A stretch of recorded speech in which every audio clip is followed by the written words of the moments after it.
오늘 주시는 하나님의 말씀 사도행전 16장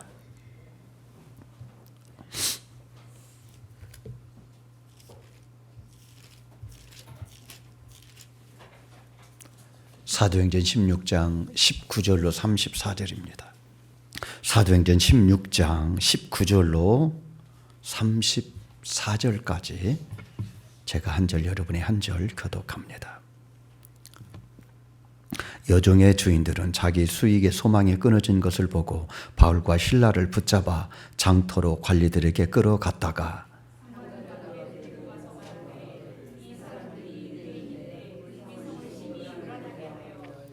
로마 사람인 우리가 받지도 못하고 행하지도 못할 풍속을 전한다 하거늘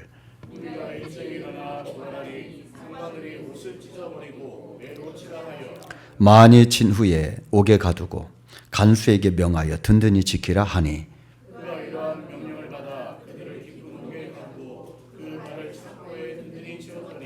한밤중에 바울과 실라가 기도하고 하나님을 찬송하며 죄수들이 듣더라. 이에 갑자기 큰 지진이 나서 국토가 움직이고 문이 곧 다 열리며 모든 사람이 매인 것이 다 벗어진지라. 간수가 자다가 깨어 옥문들이 열린 것을 보고 죄수들이 도망한 줄 생각하고 칼을 빼어 자결하려 하거늘 바울이 크게 소리질러 이르되 내 몸을 상하지 말라. 우리가 다 여기 있노라 하니 간수가 등불을 달라고 하며 뛰어 들어가 무서워 떨며 바울과 실내 앞에 엎드리고 그들을 데리고 나가 이르되 선생들이여 내가 어떻게 하여야 구원을 받으리까 하니 이르되 주 예수를 믿으라 그리하면 너와 내 집이 구원을 받으리라 하고 주의 말씀을 그 사람과 그 집에 있는 모든 사람에게 전하더라. 그 밤 그 시각에 간수가 그들을 데려다가 그 맞은 자리를 씻어주고 자기와 그 온 가족이 다 세례를 받은 후 그들을 데리고 자기 집에 올라가서 음식을 차려주고 그와 온 집안이 하나님을 믿음으로 크게 기뻐하니라. 아멘. 우리 좌우 앞뒤 분하고 인사를 합니다. 인사를 할 때 눈을 보시고 하시면 더 좋습니다. 사랑합니다. 사랑합니다. 사랑합니다. 예. 사랑하는 마음이 없어도요. 사랑합니다. 사랑합니다. 사랑합니다 하면은요. 사랑의 마음이 생긴대요. 이거 과학적인 팩트입니다. 예. 그래서 자꾸 사랑한다, 사랑한다, 사랑한다 그러면은 미운 사람도 이뻐 보입니다. 사랑하며 사는 저 여러분 되기를 소원합니다. 오늘은 선교순례 제가 갔다 온 것 중에서 루디아 교회하고 빌립보 감옥을 살펴보려고 합니다. 그 바울이 소아시아 지방은 터키 지방을 말합니다. 오늘날 터키 지방을 중심으로 그 전도하려고 계획을 세우고 2차 전도 여행을 나갔지요. 그런데 하나님의 뜻은 마게도니아 즉 유럽으로 건너가라는 것이었습니다. 그래서 환상 중에 마게도니아 사람 하나를 보게 되는데 손짓하여 건너와서 우리를 도우라 해서 이것이 하나님의 뜻이다라고 생각하고 성령의 감동으로 이제 마게도니아 지방으로 건너가게 됩니다. 그 마게도니아 지방은 오늘날 그리스 지역이죠. 그래서 이 소아시아 지방에서 마게도 지방으로 건너간 곳이 이제 빌립보 지역이죠. 근데 그 빌립보 지역에서 누구를 만납니까? 누디아를 만납니다. 누디아. 그리고 빌립보 감옥에서 간수를 만나게 됩니다. 오늘 이 두 부분을 살펴보려고 합니다. 여기가 이제 누디아 기념교입니다. 그러니까 누디아가 아마 요 정도에서 살고 있지 않았을까 해서 기념교회를 세운 것 같습니다. 그 누디아는 그 유럽의 첫 세례받은 신자죠. 그래서 누디아의 가정에서 교회가 시작됐고 그리고 간수가 또 합류해서 교회가 든든히 세워지는 그러한 역할을 한 사람이 바로 누디아입니다. 자, 교회 입구에 보면은 좌우에 이렇게 기둥처럼 세워져 있는 이게 누디아 사진은 아니고 누디아를 이렇게 그림으로 그려놓는 것입니다. 그 반대편에는 바울입니다. 바울이 이렇게 또 그림으로 그려져 있습니다. 그러니까 교회에 들어가는 입구 좌우에 한편에는 누디아가 있고 한편에는 바울이, 왜냐하면 바울과 누디아가 그 빌립보 지역의 핵심 복음 증거하는 데 역할을 했기 때문인 것으로 그렇게 생각이 되는데, 그 누디아 교회를 들어가려고 하는 현관 위에 이 그림이 있습니다. 가운데는 예수님이시고 한쪽은 사도 바울이고 한쪽은 누디아를 그려놓고 있습니다. 그 멀리서 보면은 저 뒤에 이제 누디아 교회가 보이고 그 앞에 공터가 보이죠? 앞에 공터는 그냥 잔디밭이 아니고 그냥 마당이 아니고 이렇게 생겼는데 이게 무덤입니다. 무덤. 그래서 석관들도 이제 보이고 여기가 공동묘지였다.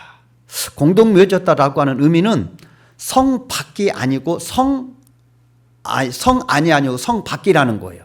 성 밖에 누디아가 살고 있었다. 성 안에 살 수 없고 성 밖에 나와서 누디아가 살고 있었다. 그런 의미고요. 그 누디아 그 교회 바로 앞에 냇물이 흐릅니다. 이거 이제 강이라고 말하기는 조금 규모가 적은데 오늘 그 16장에는 강가라고 이제 표현이 되어 있죠. 이게 강입니다. 네, 저기 지금 가운데 이렇게 홈이 파져 있고 계단이 있고 계단 밑에 홈이 파져, 이게 이제 세례터입니다. 세례터. 십자가 모양으로 그 돼 있죠. 여기에서 세례를 받지 않았겠는가. 그래서 이제 세례터로 만들어 둔 거예요. 그 누디아 교회에서 마당을 바로 거쳐서 나오면 바로 강이 나와요. 그리고 강을 기념으로 이제 세례터를 만들어. 아마 여기가 강가니까 바울이 안식일 날 이 빌립보 지역에는 회당이 없었기 때문에 어디 기도처가 있는가 싶어서 찾아간 곳이 이 강가죠. 그런데 이 강가에서 그 누디아를 만나게 됩니다. 누디아는 그 사람의 이름이 아니고 그 누디아라고 하는 지역을 아마 의미한다 이렇게 생각하는데, 오늘날 우리나라도 보면은 옛날에 보면은 시골에서는 이름을 부르지 않고 뭘 부르죠? 그 댁 무슨 댁 그러죠. 예, 우리 시골에서는 떡이라고 불렀어요. 철원 떡, 뭐 광명 떡. 그러니까 그 댁이죠. 그곳에서 시집 온 분, 이제 그런 의미입니다. 그러니까 누디아가 아마 그런 의미가 아닐까 이렇게 여겨집니다. 어쨌든 이 누디아가 여기에서 사도 바울을 만나고 아마 여기에서 세례를 받았겠다 싶은 것입니다.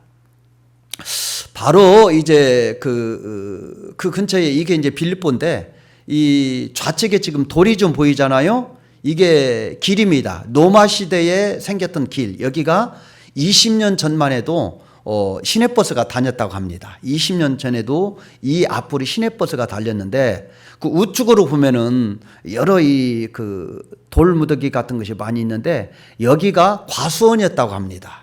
근데 여기를 이제 빌립보 지역의 유적지가 여기 있다라고 해가지고 이제 이 발굴을 한 거예요. 그래서 도로도 폐쇄를 하고 옆에 있는 모든 공간들을 다 파보니까 옛날 빌립보 시대에 도시가 여기에 있었다. 여기가 아고라가 있긴 아고라는 이제 시민들이 모여 있는 곳이고 장터라고 일컬어지는, 많은 사람들이 모여서 토론하고 대화하는 그런 곳을 이제 아고라라고 하는데, 여기 아고라가 있었을 것이다. 바울이 이 아고라에서 잡히게 되죠. 여기서 잡혀가지고 바울이 고초를 당하고 매를 맞고 감옥에 들어가게 돼요. 그런데 이 도로 바로 위 언덕에 감옥이 있어요.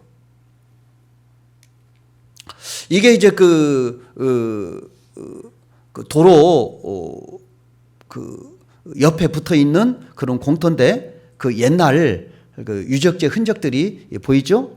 여기도 마찬가지예요. 그냥 선교지 가면은 옛날의 유적들은 이제 모양은 없어지고 터만 이렇게 남게 있는 것을 보고 오는 거예요. 여기도 전부 다 그 바울이 전도하고 활동하고 갇혔던 그 지역의 일대다, 이렇게 지금 보여주고 있죠. 여기 보면은 기둥이 하나 보이는데 지금 심의에서 잘 안 보이지만은 여기 십자가가 그려져 있어요. 그 당시 제 위에도 십자가이고 기둥 가운데도 십자가가 있는데 잘 화면상으로는 안 보일지 모르겠어요. 그러니까 그 당시에도 이렇게 기독교 유적지임을 알 수 있는 표식들이 있다 이 말이죠. 저기 보면은 그 아까 그 도로 바로 언덕배기가 바로 여긴데요. 그 철문이 하나 보이죠. 거기가 사도 바울의 감옥이 아니었을까 추정하는 겁니다. 왜냐하면 알 수가 없어요. 감옥이 있긴 있어야 되는데 어딘지를 뭐 흔적조차도 찾기 어려우니까 어려운데 아마 지하 감옥인데 아마 이런 구조로 돼 있는 곳이지 않을까라고 이제 추측을 하는 것이죠. 가까이서 찍으면 이제 이렇게 되어 있습니다.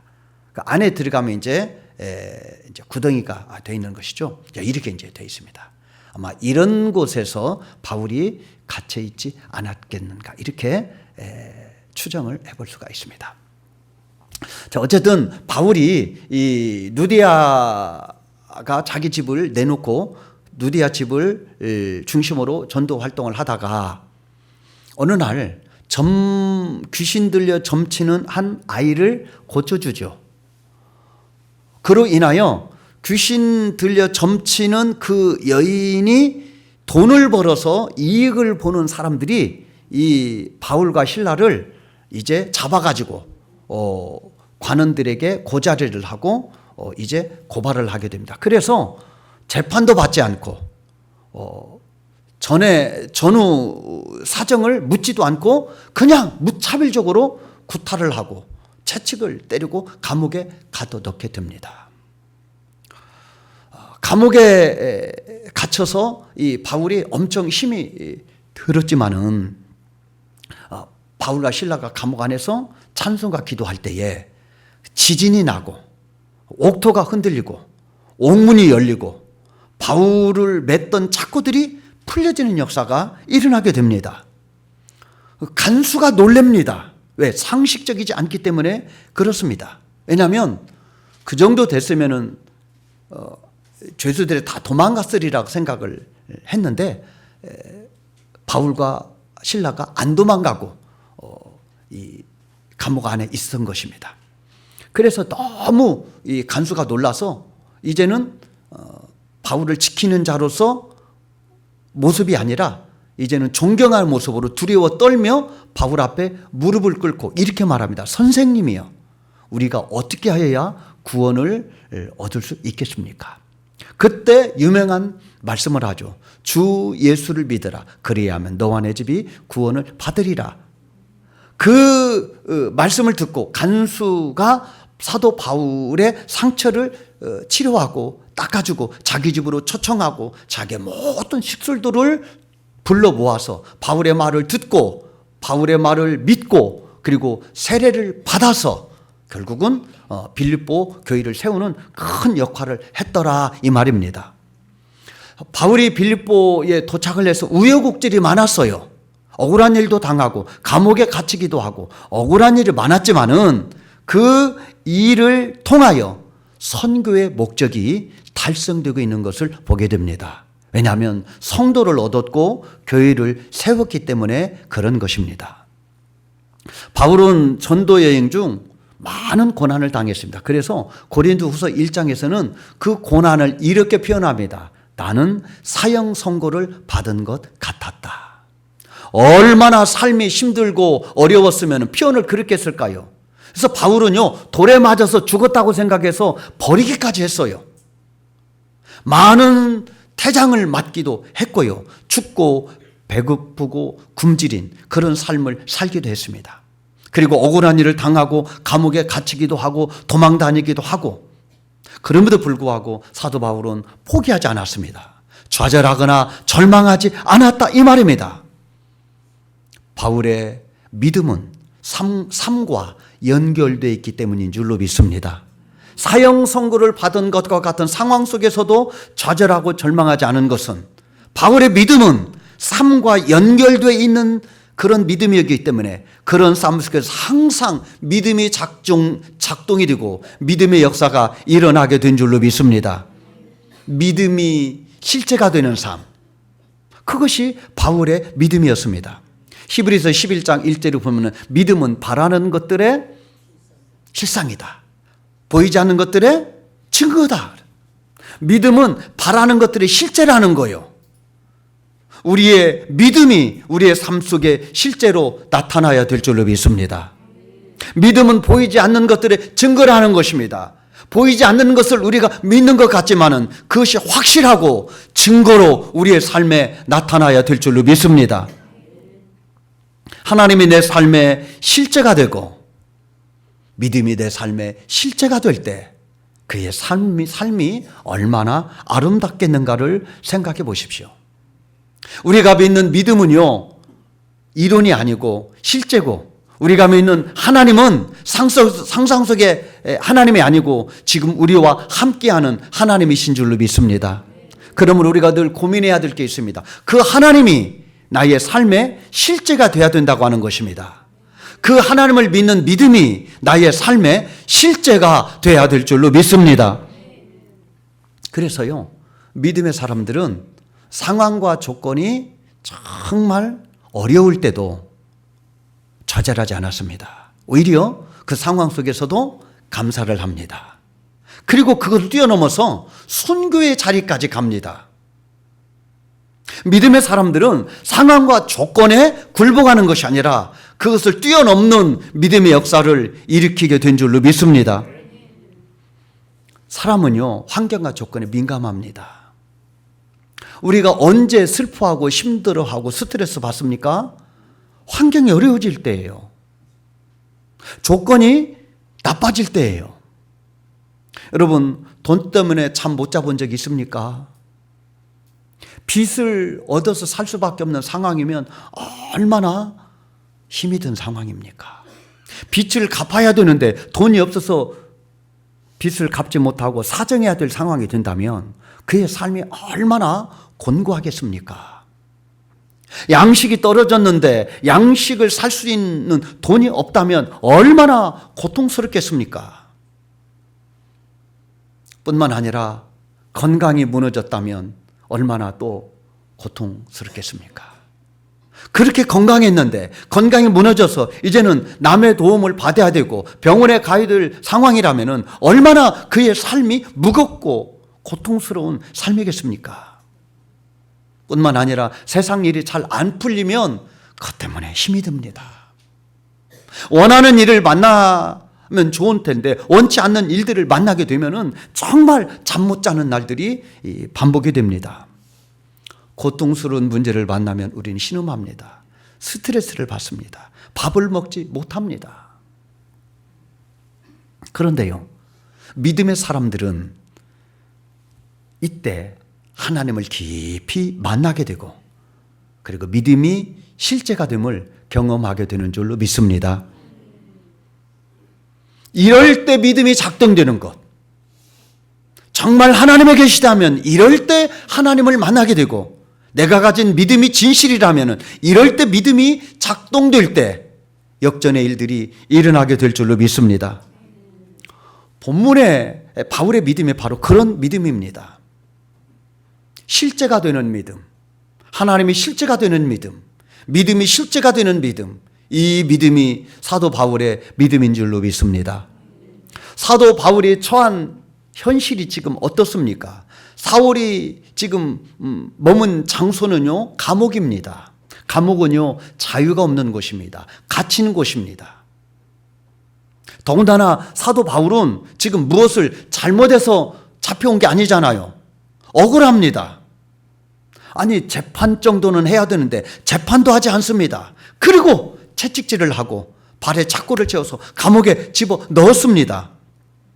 얼마나 고통스럽겠습니까? 그리고 여기는 마게도니아 지방입니다. 자기 고향도 아닙니다. 자기 나라도 아닙니다. 아는 사람도 없고 자기를 도와줄 사람도 없습니다. 정말 독도처럼 외롭게 혼자 있는 것입니다. 그러니 얼마나 불안하기도 하고 힘들겠습니까? 세상 일을 하다가 잘못해서 갇힌 것도 아니고 전도하다가 하나님의 일을 하다가 그렇게 된 것인데 얼마나 당황스럽겠습니까? 아마 별의별 생각이 다 들었을 것입니다. 참혹한 장소가 감옥이었고 또 시간은 언제였습니까? 한밤중 되었다. 한밤중이라고 오늘 본문은 말하고 있습니다. 어둠이 가장 깊을 때 그때가 한밤중이잖아요. 바울의 그런 삶을 이렇게 표현하고 있는지도 모르겠습니다. 고난의 깊이를 말하는 것 같기도 합니다. 모두가 잠들어 있을 때입니다. 그런데 바울은 이때까지 잠들지 못하고 있습니다.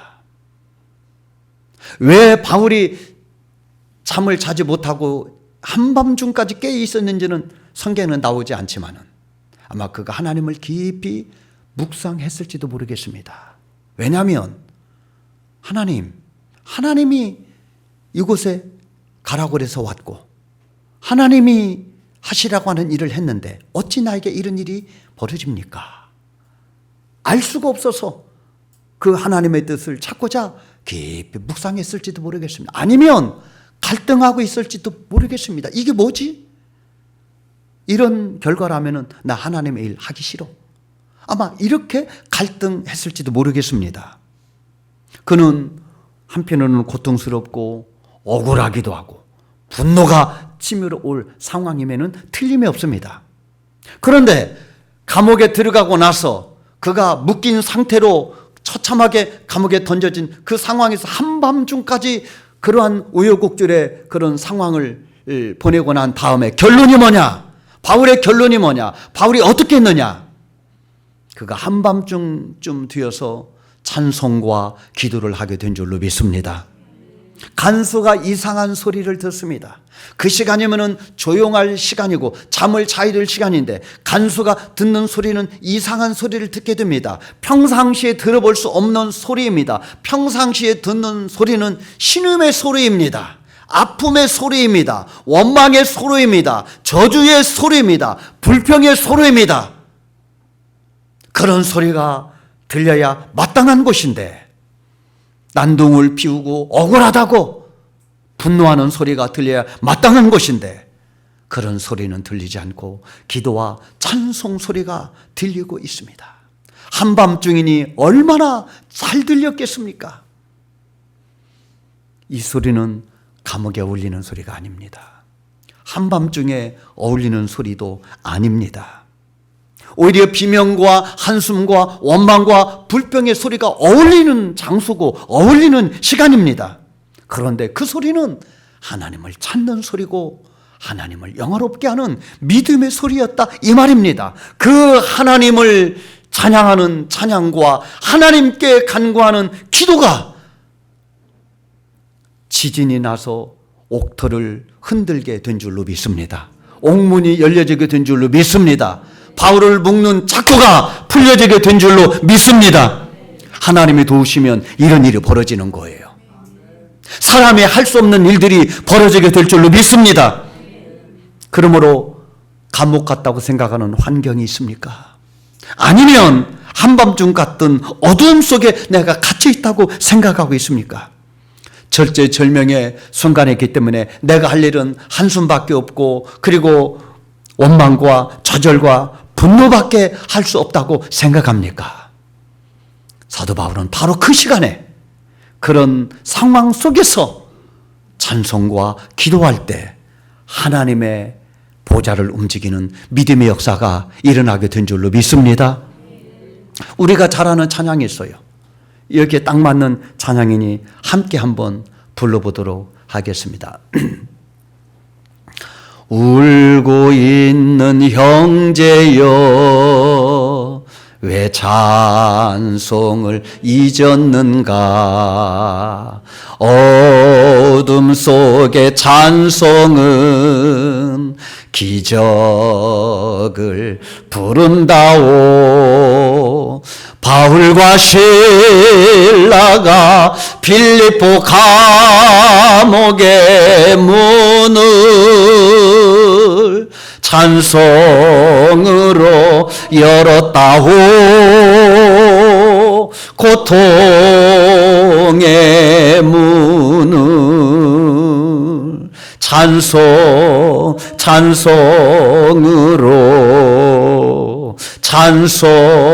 찬송으로 울고 있는 형제여 왜 기도를 잊었는가. 어둠 속의 기도는 하늘 보자 흔든다오. 내 모든 사정을 주님께 고백을 하여 위로받고 응답받아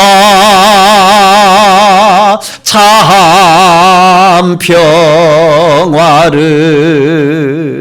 영원토록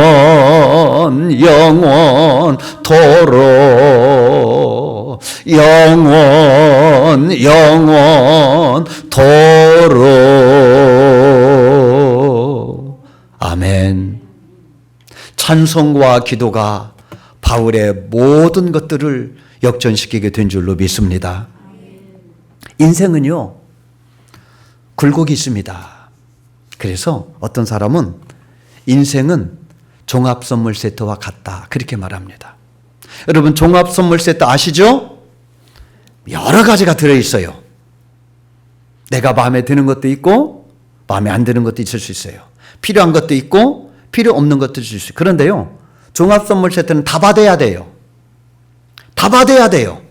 원하는 것만 받을 수 없어요. 다 들어있어요. 그래서 삶을 살다 보면 우리 삶 속에 평안도 있고 삶 속에 기쁨도 있습니다. 형통할 때도 있고 그리고 불통할 때도 있습니다. 계획대로 될 때도 있고 맡길 때도 있습니다. 원하는 일도 있고 원치 않는 일을 만날 때도 있습니다. 이때 우리 마음이 요동치죠. 흔들리고 고통스러워하고 넘어지고 그리고 좌초하기도 합니다. 이럴 때일수록 우리가 우리의 삶에 하나님을 개입시켜야 될 줄로 믿습니다. 저도 힘들 때가 있어요. 기도하고 싶지도 않고요. 영적인 침체가 올 때가 있어요. 그때 답을 알아요. 영적인 침체가 올 때 그 침체를 깨는 방법이 뭐죠? 기도밖에 없어요. 여행이나 가자. 어디 맛있는 거 한번 먹으러 가자. 그걸로 깰 수가 없어요. 영적 침체가 오면은요, 기도하기도 싫어요. 말씀 묻기도 싫어요. 무기력이거든요. 근데 답을 알고 있기 때문에 억지로 나와요. 억지로 기도해요. 그러면은요, 그 기도가 영을 살리고 영적 무기력을 해결하고 다시 충만하게 할 줄로 믿습니다. 바울과 실라는요, 그 영적 침체에 빠질 수밖에 없는 그런 상황 가운데 있었지만은 그가 원망과 좌절하기보다는 찬송하고 기도했다, 이 말입니다. 그럴 때 하나님을 경험하게 되게 됩니다. 그는 감옥이었고 한밤중이었지만은 그 하나님을 찬양하고 기도함을 통하여 하나님이 자신의 믿음의 실제가 되게 한 것입니다. 그 하나님을 믿는 믿음을 실제가 되게 한 것입니다. 그때에 비로소 하나님이 나를 통하여 하시고 싶은 일들이 일어나게 될 줄로 믿습니다. 우리에게 주고 싶은 은혜를 베풀어 주실 줄로 믿습니다. 바울처럼 곤고하고 힘든 상황을 우리도 만날 수 있습니다. 그때 우리가 해야 될 일은 바울처럼 기도하고 찬양할 때 옥토가 움직이는 역사가 일어나게 될 줄로 믿습니다. 매인 것이 풀어지게 될 줄로 믿습니다. 그 하나님의 역사, 사람은 할 수 없지만은 하나님만이 하실 수 있는 믿음의 역사를 경험하는 저와 여러분 되기를 소원합니다. 살아계신 하나님, 그 하나님을 믿는 믿음이 이론이 아니고 실제가 되는 믿음으로 승리하는 저와 여러분 되기를 주의 이름으로 축복합니다.